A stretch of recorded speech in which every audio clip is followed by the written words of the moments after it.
Okay. I'd like to call the public hearing for the Urbana City Council budget to order. Is there anyone who would like to comment on the Urbana City Council budget? I really should have bet on this, I think. Okay, if there's no one that wants to comment on it, I will close the hearing then. Okay. We'll move on. Mr. Madigan, would you like to take your seat? Thank you. We'll move on to the Urbana City Council meeting. Let's start with the Pledge of Allegiance.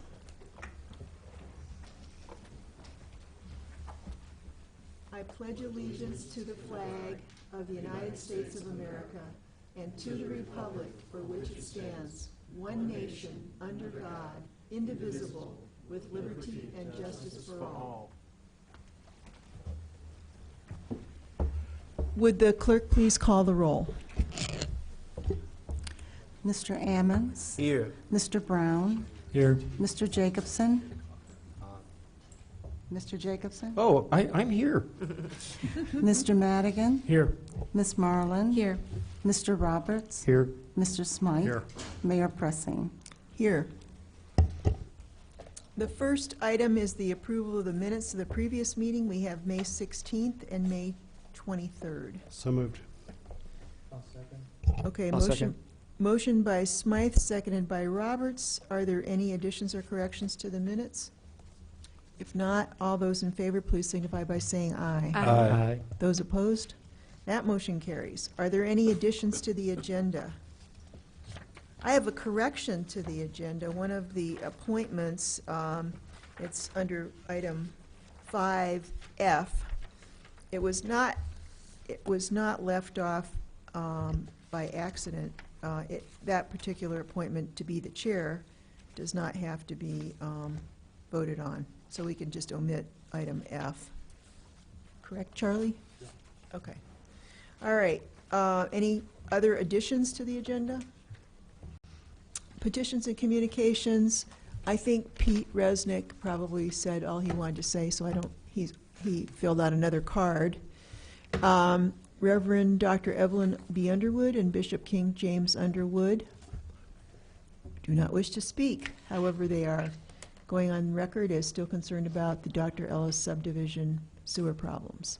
And Elderess Melinda Carr, do you want to speak? She's not here. Okay, so she is also concerned about the Dr. Ellis subdivision issue and historic impact. Is there anyone else who would like to address the Urbana City Council? Okay, we will move on. Unfinished business, I don't think we have any that we're going to finish or deal with. So we'll move on to reports of standing committees. The Committee of the Whole. Who was the chair of the Committee of the Whole? Was it Charlie? Because, yeah, I think you had to. Was it Mr. Madigan? Or, okay, you weren't here. Okay, Charlie, do you want to take that? I can read these. From the Committee of the Whole, we have resolution number 2016-530R, a resolution ascertaining prevailing wages for the 2016-2017 fiscal year. For the committee, I so move. Second. Motion by Smythe, seconded by Ammons. Any discussion? Would the clerk please call the roll? Mr. Ammons? Yes. Mr. Brown? Yes. Mr. Jacobson? Yes. Mr. Madigan? No. Miss Marlin? Yes. Mr. Roberts? Yes. Mr. Smythe? Yes. That motion carries.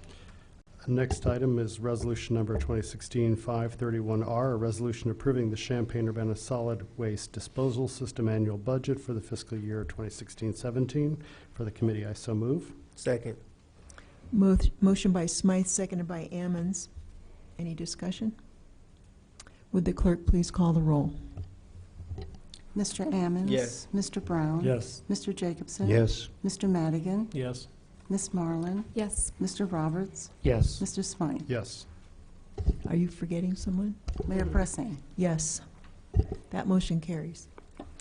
Next up is resolution 2016-532R, a resolution approving the capital improvement plan of 2016 from Public Works. And it's the orange book that we've been dealing with for several weeks. For the committee, I so move. Second.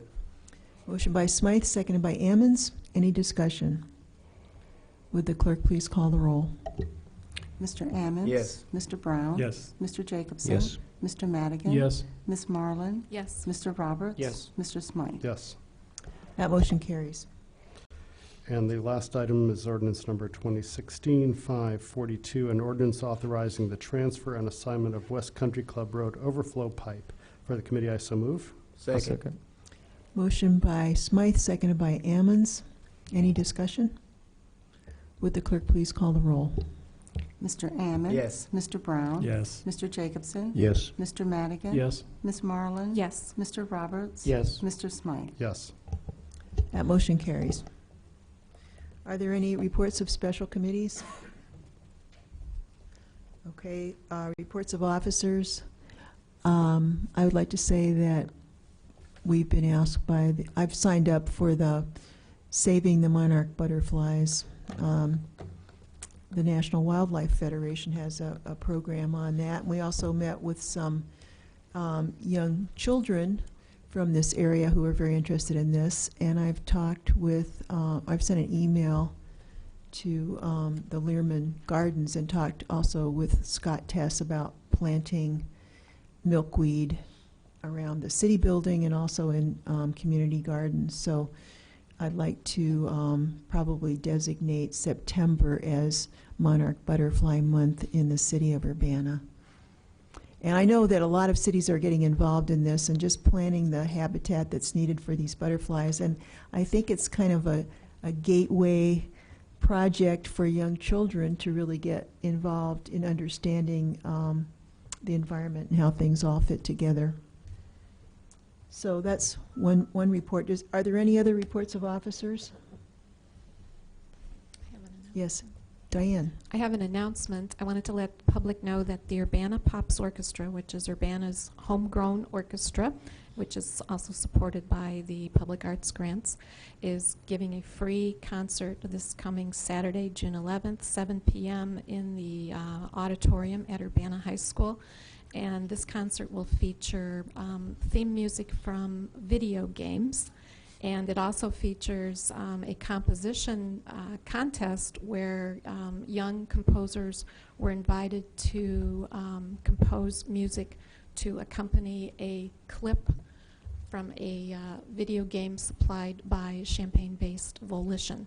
So for all the video game aficionados out there, this is a great concert, and actually it's a great time to appreciate the quality of music that accompanies video games. Okay. Thank you.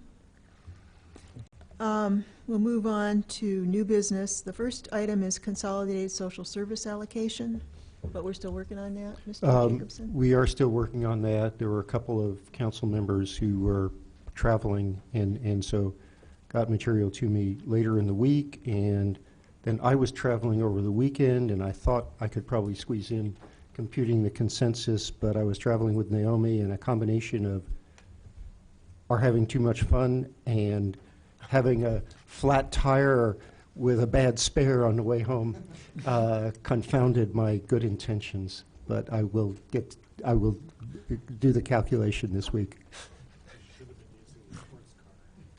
Right. Okay. All right, we'll move on. Ordinance number 2016-06-045. An ordinance approving the fiscal year 2016-2017 annual budget. Did you want to talk, Elizabeth?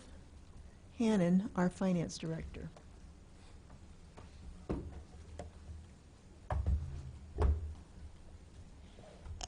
So this adopts the budget as proposed with just really a limited number of revisions, including adding $5,000 to support the Pygmalion Festival, some adjustments related to grants that we didn't anticipate at the time we prepared the proposed budget, some revisions to match the final budget to the budget approved by the Arms Policy Board, and some other what I consider more or less technical corrections. Okay, any questions for Elizabeth? Mike Madigan. So just for the 12 people who are watching on TV tonight, could you please let everyone know what is the comparison of this proposed budget to the estimated expenditures for the current year? Oh, okay, I guess I'm not clear what you're Very asking. straightforward. We are proposing expenditures for 2017, and you have an estimated final number for 2016. Oh, yeah, just 1 minute. Okay.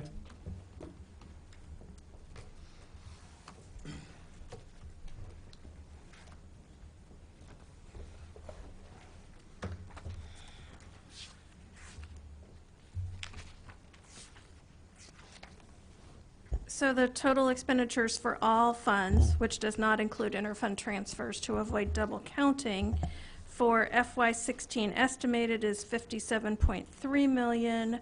For FY17 proposed is 49.5 million. Okay, and can you explain the difference?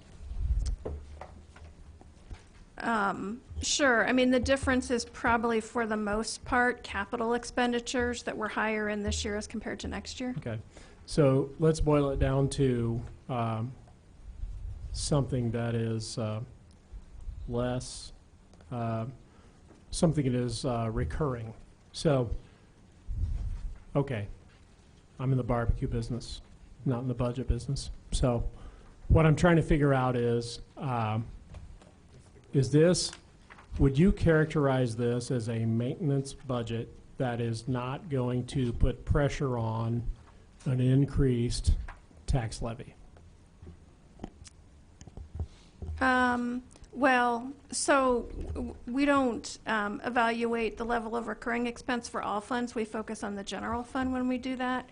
But yes, I don't expect that this budget would cause us to need to have to increase the tax rate. Okay, thank you. Any other questions or comments? Is there a motion? We have one left. Okay, who's first? Bill, and then Diane. Go ahead. Just a comment and suggestion maybe for next year. I know the gambling revenue is pretty much doubled in the last 2 years. It seems like it could be considered kind of a new revenue source in a way.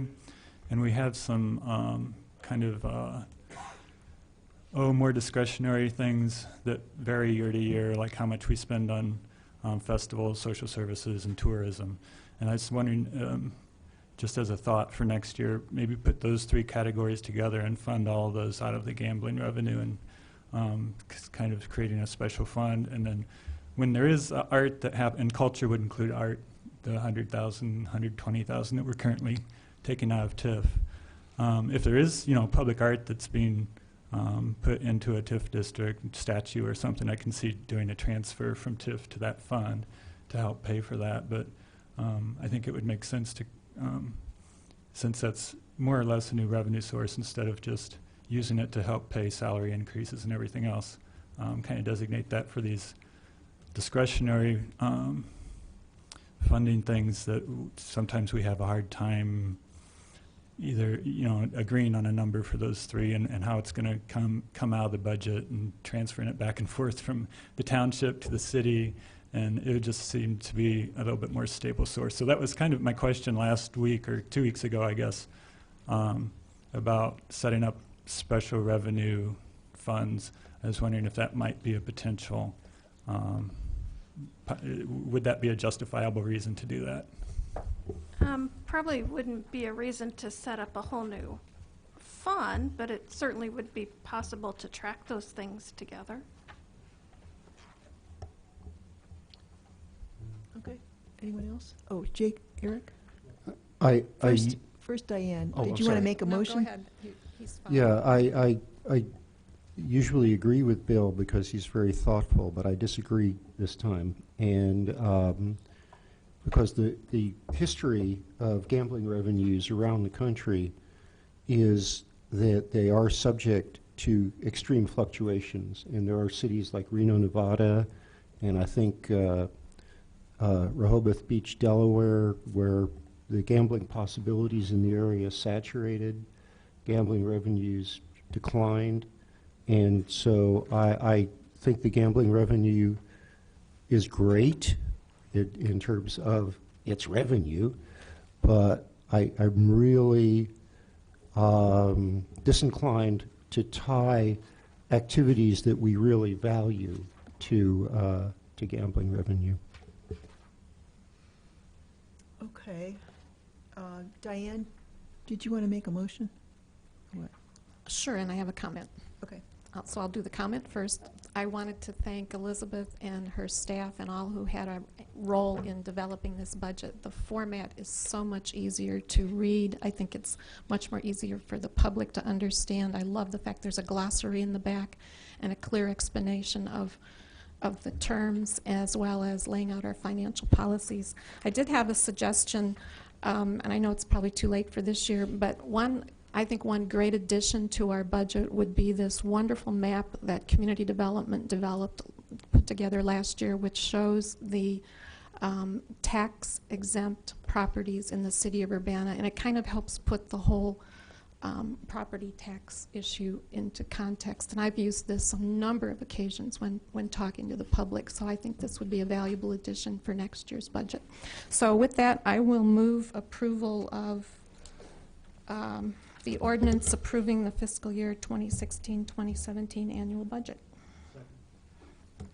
Okay, motion by Marlin, seconded by Smythe. Any discussion? Would the clerk please call the roll? Mr. Ammons? Yes. Mr. Brown? Yes. Mr. Jacobson? Yes. Mr. Madigan? Yes. Ms. Marlin? Yes. Mr. Roberts? Yes. Mr. Smythe? Yes. Mayor Pressing? Yes. That motion carries. Next, we have ordinance number 2016-06-046, an ordinance revising the fiscal year 2015-2016 annual budget. Did you want to comment, Elizabeth? Sure. This ordinance revises the budget to the current year budget to conform to the estimates that were included in the proposed budget document, with a few changes that are detailed in the attachment. And I guess notable changes are some adjustments related to closing out the supplemental capital improvement fund, which is complicated and confusing. Let's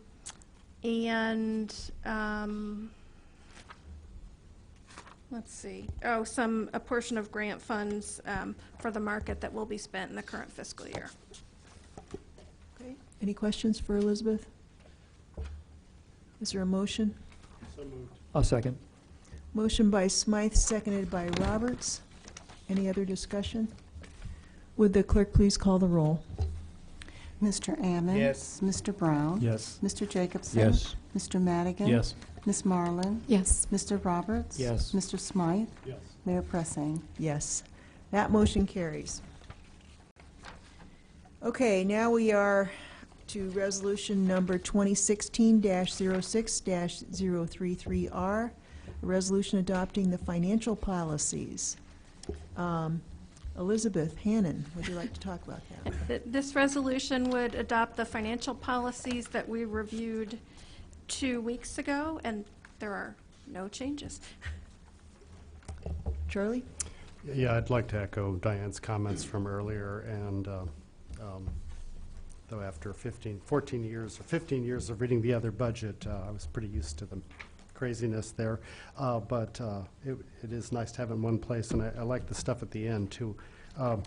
The policies are a nice new addition. Compliment you again on the order that you've brought to chaos, and with these policies we help do this. What is your expectation now of moving forward in making changes to these policies as you go forward? I know there's some that you still want to flesh out. Yeah, I think this is a pretty basic, I'll call it a starter set of financial policies. So we need to build on this. And ideally, timing-wise, we would probably be reviewing this in the fall or winter each year before we really get to work on the budget.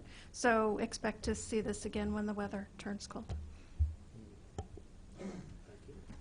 Mike Madigan. Well, I also want to echo what Charlie said. I really appreciate this. I think we all because all of us have other things we're doing in life, this is something we're doing as a public service. It's great to have a set of guidelines, a set of policies that we adopt that give guidance and give structure to the process. So kudos for that. I do, and I appreciate that you say there will be future iterations of this, future modifications and improvements. One concern that I do have in the language that I read is there are a lot of uses of the word will and shall. And I think that can, in a way, indicate a locked-in policy or direction that the council should take, and I don't think legally we can bind future councils. So I just think there ought to be a little bit of thought given to softening some of the language with not using will, shall, and I leave it up to you to look at that. I'm not trying to give any direction. I just think that I have a bit of a very minor concern about this council binding future councils. Of course, if this is adopted, a future council can modify it. I understand that. But I still think that what we ought to do here is have a positive document of guidance and suggestion and not necessarily mandate. So just wanted to point that out, but I really think this is a huge step forward for the city in terms of fiscal policy, in terms of process, in a guiding document that can benefit everyone. Okay, is there a motion? Did we get a motion? I thought we already, didn't we move it? We're on resolution number 2016-06-033R. So moved, and I want to have another comment. Second. Okay, motion by Smythe, seconded by Marlin. Okay, go ahead. Yeah, just real quickly, I think in sort of going back to Mike's earlier question about revenues and expenditures this year versus last year, there were some graphs I was trying to find that showed our capital improvement fund and social, just the different funds. And was that a separate presentation, or am I just simply not finding it, or is it in the? I think it was in the presentation that the mayor and I did when we presented the budget, and so it was in a PowerPoint, but it's not in your budget book. It's not in, okay, yeah, Right. so. But I can provide those to you. Those were very useful, and again, that might be another item to throw into the budget or something in the back of the budget or something, because those were a good reference to have, so you could see what those different funds were. So anyway, but yeah, that's just in making all of this really transparent, all these policies, those graphs, the clarity of the document all go together. So thank you. Bill. I had a question about the capital improvement fund. It said the city's goal is to increase funding for capital improvements each fiscal year by at least the amount of increase in construction cost index for the prior calendar year. I think that's a good idea. Is that something we've been doing, or is that something new? Has that always been our goal? As near as I can tell, the funding's not really been consistent, at least in recent years. Now, we did include that increase in the budget that we proposed to you, consistent with the policy, but this just sort of guarantees that in terms of capital projects, we can at least maintain a certain level of purchasing power, so we don't get too far behind. Right. And we aren't starting from like a really base level where we're starting at a reasonable level. Well, I hope at some point in the future we can start at a much higher level. Okay. Okay, thanks. Okay, anyone else? Would the clerk please call the roll? Mr. Ammons? Yes. Mr. Brown? Yes. Mr. Jacobson? Oh, yes. Mr. Madigan? Yes. Ms. Marlin? Yes. Mr. Roberts? Yes. Mr. Smythe? Yes. That motion carries. Next, we have appointments to boards and commissions. Sustainability Advisory Commission, Public Arts Commission, Human Relations Commission, UC2B Board, Civilian Police Review Board, would be all the ones. And you have the individuals listed, and there's information on their backgrounds. Move approval? I'll second.